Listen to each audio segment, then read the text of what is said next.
Hey guys, it's Diabetic Girl, and as you know, yesterday was my diaversary, and I wanted to thank you guys all for your well wishes and support.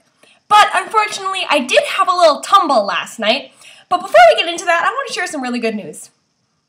So okay, you guys know that I'm like a huge fan of Pink Floyd, and like I can't do anything without them, and BAM! This is my new Pink Floyd coffee mug. It says the dark side of the moon on the back. Yeah, I'm cool. And I have iced tea in here because I'm trying to cut down on the coffee I drink, so you guys should be proud. Okay, so last night, my mom and I decided to go to this gym in PBD called Latitude, and I only wanted to go because it's a gorgeous place. Like, the track that we run on is all windows all around, and it's like really tall, so you can see like all of the PBD skyline, and like looking at that when you're running is really nice. Like really, oh, it was so beautiful. Like if you guys have ever seen the Boston skyline, this was kind of what it was like, but like less cool, I guess. So I was like wicked excited to go running there, and I was running for a good like hour and a half. I was just kicking ass. Like I run at least twice a week, and yesterday happened to be like my big running day because I thought we were gonna get cupcakes for the diabetes anniversary, so I needed to work off some of the calories before I ate them. So here I am, I'm like running along like, woo, yeah, yeah, yeah. And what happens? First, I have to go calibrate my sensor. So I do that. No problem, I was 222. Calibrated, and it kept saying I was going downwards. I was like, no big deal, we're ending soon. So I do that. Then I finish my run at like 8, and my pump is going off telling me that I have a low blood sugar, except I can't escape back. So I take the battery out for a couple minutes, and I wait. And so you see, as I'm sitting there, and you know, my mom is saying goodbye because we were in a running club, and that's sort of how we got to go to Latitude. So we're talking to everyone. We run into my cousin's sister-in-law. We're just having a nice conversation, and I finally go and I put my pump battery back in my pump, and it gets kind of frozen for a couple minutes, so I just kind of let it rest and let it be. And I put it back in like the side of my pants.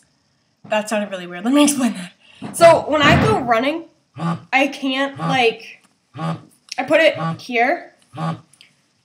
So lo and behold, what happens? What happens, lovelies?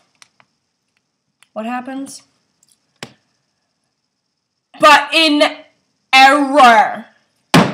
What?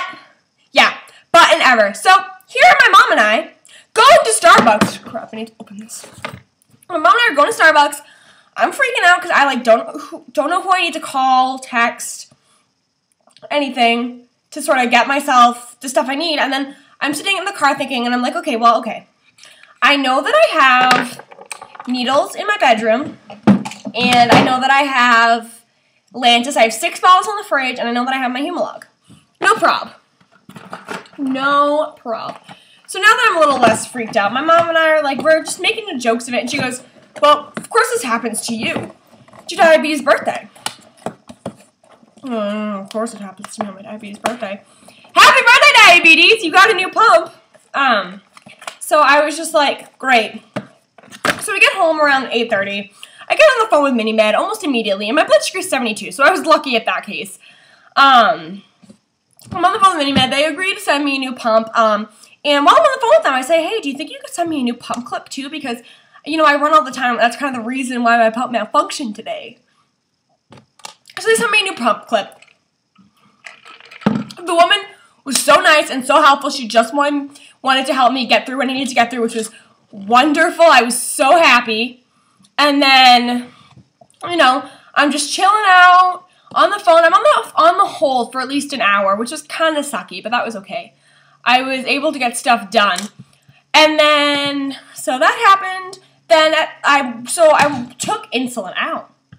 Yikes, something just told me. I took insulin for my dinner, and like about an hour later, I was 257, because when we got home so late, I didn't eat dinner till late. And so I told my mom I would get up in an hour. Of course I did, and I slept through my alarm. You guys know I do that on more than one occasion. Woke up at about 2:30 this morning, I was 4:23, and I was, like, freaking out. I was like, I don't know what to do. And my mom was, like, out cold, so I don't want to wake her up, so I was, like, trying to figure out my orders, and I'm, like, freaking out, because I thought my sensitivity was 110. It's 50. So I'm like, great. So, you know, then I go back to bed, and I wake up really late for school. Like, as in I have to go out of the house in 5 minutes. So I'm like, I skipped my shot because I was 200 and I was going to walk to school anyway. So I skipped my shot. I get to school. I'm 3:06. Oh my God. Okay. Give myself a shot. Go up and take my physics midterm. I look at my physics teacher. Listen, bro, I really don't feel good. And he's like, that's fine. Like, your blood sugar's high. If you want to retake this exam, you can. And I was like, great, thanks, love you. So then I leave, and I get a text from my mom to bring the spare pump home, which is sitting right there. Can you see it? Sitting right there. So I brought that home. And so then I get home, and my dad comes home, and he brings me my pump. So I'm setting up my pump, and I have to call Mini-Med because I have to enter, like, my meter's serial ID into my pump. And I have to figure out which of the 6 numbers on the back of my transmitter is the one that I need to enter for my CGM to work. So I set up the pump, no problem. It's a really nice pump, actually. So my pump gets all set up. I get a clip so that this will never happen again. Get my clip, and I start programming it, and I'm really excited, and then I call Medtronic. I have a very nice woman who transfers me right over to Bayer after helping me with my CGM. Bayer, if you're watching this, work on your customer service. Oh my God. Hold on, I need to get my meter for this. Please enjoy this music. This silence while your party is reached.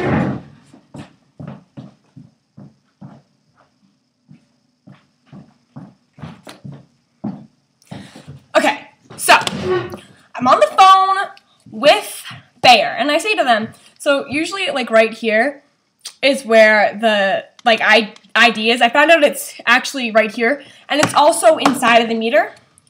So I say to the woman, I'm like, okay, on the back of my meter, there's a white label that says everything. She goes, hon, that's the strip port. I'm like, no, it's not, ma'am. I'm like, I don't mean to be rude, but I've used your meter for over a year, and I know what I'm talking about. So then I'm like, so if you take the meter and you put it down to the strip port, you can't even see, the screen is on the bottom, there is a white label that says everything. And the woman's like, I don't understand what you're saying. I'm like, you know what? Okay, tell me where I can get the ID for this thing so I can enter it into my pump. So she tells me, I'm like, do I need to put numbers in? That's a Mini-Med question. Well, I just called Mini-Med, and they sent me to you. Ma'am, you don't need to get mad. You tried to tell me that I didn't know my meter. I don't know about you guys, but usually when you know a meter within the first 2 days, you learn the meter and you know what you're talking about. Even the woman at Medtronic knew what I was saying. She just couldn't retrieve the number. But she knew what I was saying. And so then I'm like, how did this woman get her job? Whatever, I'm not going to let it bother me. Oh, it bothers me. It's like, are you serious? And then, so she's like, turn your meter on. So I turn it on. And she's like, what do you see? And I'm like, well, I see the, because, when you turn it on, you get the, turn on. It goes like this. And you get this screen, and this screen, and then you get this screen. So she's like, what do you see? So I'm telling her, and she's like, what are you talking about? I'm like, are you serious? I'm like, okay. So I finally get the meter entered, finally get the CGM entered, finally get everything off and kicking. About 2 hours later, I'm sitting there, and I'm going, okay, I'm definitely missing something. It took me another hour, so this is like 3 in the afternoon, and I go, oh, I totally forgot to put my basils in my pump. Luckily, I took Lantus last night, so I still had some left over in my system. So I was okay, but I feel like if I hadn't looked at my orders again, I wouldn't have noticed until, like, Saturday that I wasn't getting a basal. I'm so exhausted from being up, trying to take care of my diabetes, and, like, trying to study for midterms that I actually legitimately forgot to put in my basals. Don't worry, I put them in. I'm all taken care of. Oh, it was so bad. It was really awkward. So, yeah. That is my post-D-Day story. And I'm going to have, like, kind of like a mockumentary. I'm going to have, like, a mockumentary but comedy sketch on how to celebrate your diabetes anniversary like me. So I hope you guys found this as awful and or funny as I now find it, and I will talk to you guys soon. Bye!